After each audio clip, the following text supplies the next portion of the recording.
주의 말씀은 내 발의 등이요 내 길에 빛이시라. 성도 여러분 안녕하세요. 잘들 지내고 계시죠? 오늘은 아마도 가정에서 예배를 드리고 계실 듯한데 상황이 어떻게 하다가 이렇게 되었는지 참 마음이 좋질 않습니다. 저는 상황이 그래서인지 지난 주간에 문득 인간의 연약함과 보잘것없음에 대해서 이런저런 생각을 좀 하게 되었습니다. 사람이 참 대단한 것 같지만요. 그래서 자신을 믿고 10년, 20년 앞을 내다보고 예측하기도 하지만 사실은 사람은 한치 앞도 내다보질 못합니다.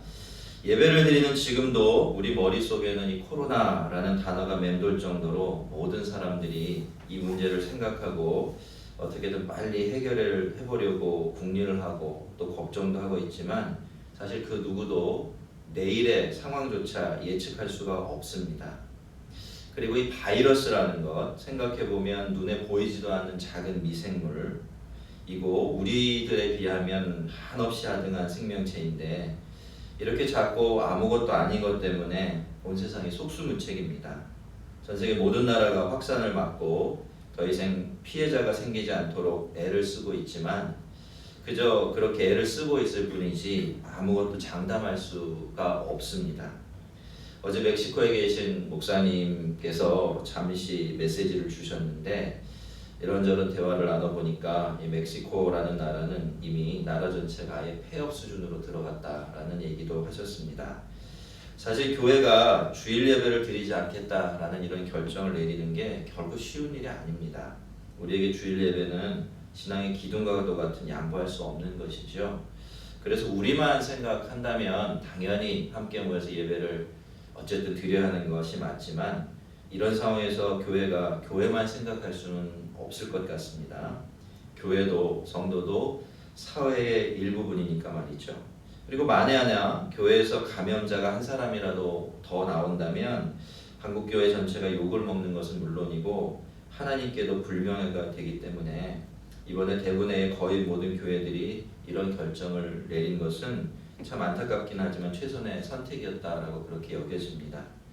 이미 공지해드린 대로 우리 교회에서는 일단 오늘부터 오늘 주일 오전 예배와 앞으로 2주간 주중의 모든 예배와 기도회를 멈추기로 했습니다.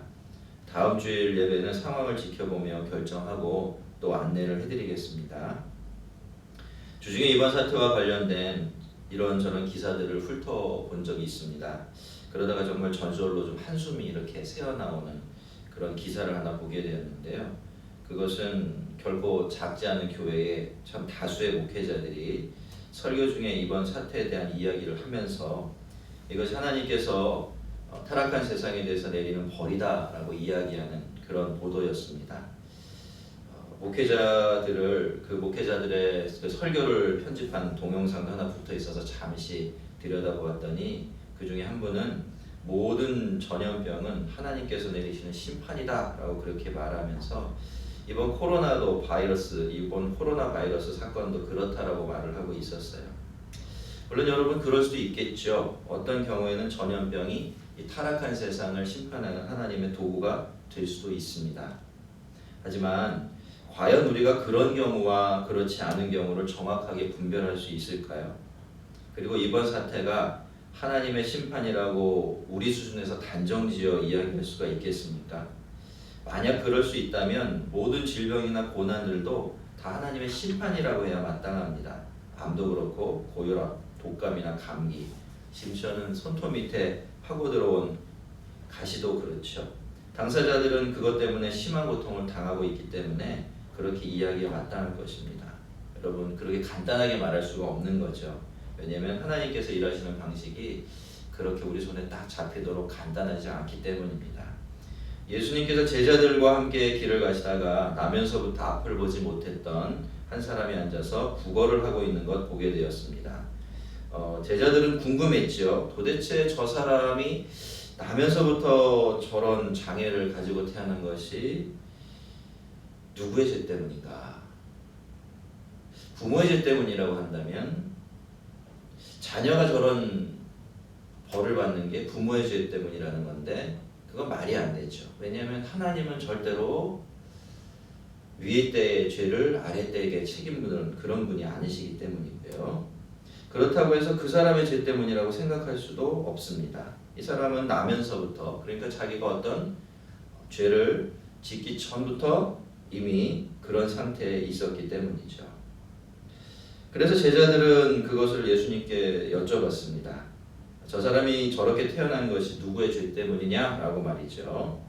큰 질병이나 장애는 하나님께서 어떤 사람의 죄에 대해서 내리는 형벌이라고만 그렇게 믿었던 당시 사람들은 이것과 다른 생각을 품을 수가 없었던 겁니다. 그런데 예수님께서는 전혀 예상 밖의 대답을 하십니다. 예수님께서는 이 사람이나 그 부모의 죄로 인한 것이 아니라 그에서 하나님이 하시는 일을 나타내고자 하심이라 라고 말씀하셨으니까요. 여러분, 인간에게는 잘 바뀌지 않는 사고방식 하나가 있습니다. 그것은 어떤 일이 발생하면 꼭 그 원인과 이유를 찾으려고 든다는 거죠. 물론 이런 습관 자체가 나쁜 것은 아닙니다. 원래 인간이라는 존재 자체가 무언가 납득이 되지 않으면 온전하게 이해하고 받아들일 수 없도록 만들어졌기 때문에 인간이 이유와 원인을 찾는 것은 너무나 당연한 모습이라고 할 수가 있을 겁니다. 하지만 사람들이 그렇게 하면서 늘 저지르게 되는 고질적인 실수가 하나 있어요. 그것은 바로 그 원인이나 이유를 사람에게서만 찾으려고 한다는 겁니다. 그 일이 일어난 이유와 원인이 전혀 다른 데 있을 수도 있는데 말이죠. 예수님께서는 온통 그 사람이나 그 사람의 부모의 죄에 쏠려 있었던 제자들의 눈길을 하나님께로 돌리셨습니다. 그리고는 그 사람의 장애가 단순히 어떤 잘못에 대한 형벌이나 아니면 그 사람 개인의 고통에 국한되어 있는 것이 아니라 하나님께서 그 사람을 통해서 하나님의 일을 하시는데 없어서는 안 될 도구다라고 그렇게 말씀하셨던 것입니다. 그 하나님의 일들 중에 가장 중요한 것이 무엇이냐면 그 사람을 통해서 예수님이 세상의 빛이라는 것을 보여주시는 것이었습니다. 하나님은 정말 그렇게 하셨죠. 첫 번째로 예수님께서는 나면서부터 앞을 보지 못했던 그 사람의 눈을 고쳐주셨는데요. 여러분, 이 사람은 평생 빛이 없는 세상에서 살고 있었습니다. 빛이 뭔지를 몰랐던 사람입니다. 하지만 예수님을 만난 순간 이 사람은 빛을 되찾게 됩니다. 빛을 아는 사람이 되었고 그 빛을 통해서 세상을 볼 수 있게 되었죠. 그런데 거기서 다 끝난 것이 아닙니다. 그는 세상의 빛이고 영원의 빛이신 예수님을 알게 되었고요. 그 예수님을 자기 안으로 받아들이게 됩니다. 이것이 바로 하나님께서 그 사람을 통해 하시려고 하셨던 첫 번째 하나님의 일이었습니다. 하나님께서는 그 사람의 눈먼을 통해서 그 사람에게 누구보다도 분명하고 확실하게 예수님을 보고 믿을 수 있는 기회를 주셨고, 그렇게 해서 그는 예수님이 세상의 빛이라는 것을 확실하게 증명해주는 그런 사람이 되었던 것이고요. 또 그 사람은 그 자신의 눈먼을 통해 이렇게 참빛을 만났고 이 세상의 참빛을 소개하는 역할을 할 수 있게 되었던 것입니다. 두 번째는 바로 뒤에 이어지는 이야기이긴 하지만 이 사람은 결국 바리새인들 앞에서 예수님을 모르는 사람, 예수님을 받아들이지 않는 사람들이 얼마나 깊은 어둠 속에 있는지를 드러내게 됩니다. 그는 정말로 너를 예수라는 사람이 고쳐주었느냐라고 추궁하는 그 사람들에게 오히려 왜 예수님이 메시아일 수밖에 없는지를 가르쳐 주지요. 그렇게 해서 이 사람은 예수 그리스도라는 빛을 통해서 세상을 보는 사람과 여전히 어둠 속에서 살아가는 사람들 사이에 얼마나 근본적이고 큰 차이가 있는지를 명확하게 보여주었던 겁니다. 지금도 우리에게 정말로 눈을 뜨고 있다는 것은 빛이신 예수님을 받아들이고 그분을 통해 나를 보고 세상을 보는 것, 그것이라는 사실을 우리에게 알려주면서 우리가 예수를 믿고 있다는 것이 얼마나 복된 일인지를 일깨워주고 있습니다.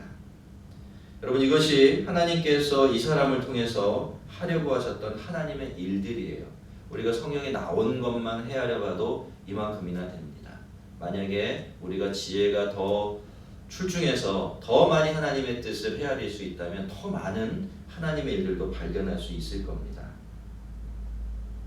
성도 여러분, 어떤 것을 하나님의 눈으로 보느냐 아니면 사람의 뻔한 눈으로 보느냐 하는 것은 이렇게 다른 겁니다.